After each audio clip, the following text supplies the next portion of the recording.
రవిశంకర్ గారు, తమిళనాడులో గవర్నర్ గారు ఇప్పటి వరకు తీసుకున్న 2 స్టెప్స్ మీద మీ ఇనిషియల్ అనాలిసిస్ ఏంటి?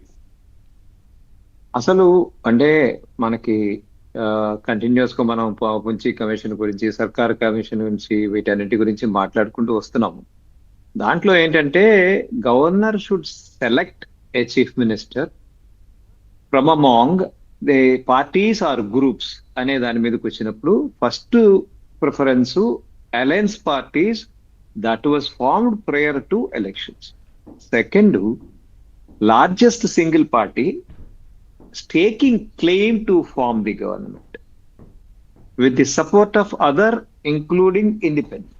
అంటే ఆ తర్వాత వాళ్ళతో చేరి వీళ్ళ గవర్నమెంట్ లో పార్టీలుగా ఉండి గవర్నమెంట్ లో ఒక వాళ్ళతో వాళ్ళు కూడా మినిస్ట్రీలు తీసుకుని ఉండే పార్టీలు 3వ రకము, గవర్నమెంట్ లో చేరకుండా ఉండేవాళ్ళు 4వ రకము. ఇది డివైడ్ చేసింది ఒరిజినల్ గా మనకు సర్కారీ కమిషన్ కానీ, తర్వాత పుంచి కమిషన్ కానీ, తర్వాత ఎస్ఆర్ బొమ్మాయి కానీ. నేను తమాషాగా మీ దాంట్లో మీరు ఎస్ఆర్ బొమ్మాయి గురించి దాని గురించి మాట్లాడుతుంటే గవర్నర్ రైట్స్ గురించి ఎవరో బొమ్మాయికి ఏం సంబంధం అని అంటాం కూడా విన్నాను.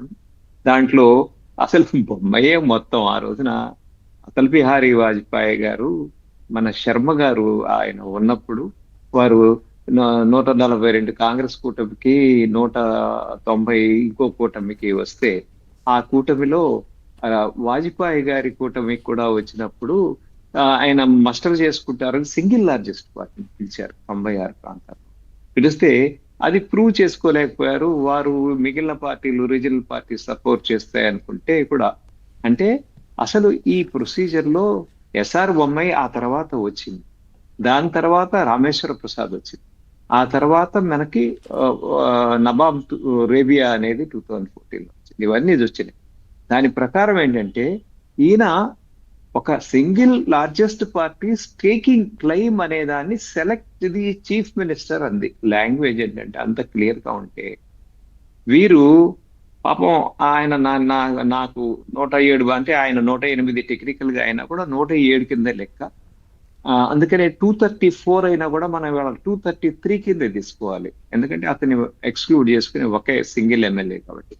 ఎందుకంటే అతను ఫర్దర్ గా ఏంటంటే ఇవాళ మనకి ఈ ప్రొసీజర్ లో ముందు ముఖ్యమంత్రిని ఒక స్వేరింగ్ ఇన్ చేయించిన తర్వాత ముఖ్యమంత్రి హౌస్ ని అసెంబ్లీ చేయించి ప్రోటెం స్పీకర్ ని పెట్టి ప్రోటెం స్పీకర్ గారు అందరి చేత ఓత్ ఇప్పించి ఓత్ తీసుకున్న తర్వాత అప్పుడు స్పీకర్ ని ఆల్రెడీ వీళ్ళందరికీ ఎలక్ట్ కూడా కాదు. అందుకంటే ఒక ఆనవాయితీ ప్రకారం చేసుకుంటారు. వెరీ రేర్ గా ఎలక్షన్స్ జరిగినాయి. మనకి మనోహర్ గారి టైంలో ఎలక్షన్ పెట్టాలి అని గొడవ జరిగింది. అప్పుడు కూడా మీరు కవర్ చేస్తున్నారు అసెంబ్లీ. ఆ సెలెక్ట్ చేసుకున్న తర్వాత వారిని కూర్చోబెట్టిన తర్వాత అప్పుడు ఈ ప్రొసీజర్ లో మా బల నిరూపణ జరుగుతుంది. అసలు గవర్నర్ గారి ఆఫీసులో బల నిరూపణ జరగదు, పవర్ కారిడార్స్ లో బల నిరూపణ జరగదు అని చెప్పింది బొమ్మాయి దాంట్లో ఫాలో చేస్తూ ఇక్కడ గవర్నర్ గారు లోక్ భవన్ లో బల నిరూపణ చేయమని అడగలేదు. He just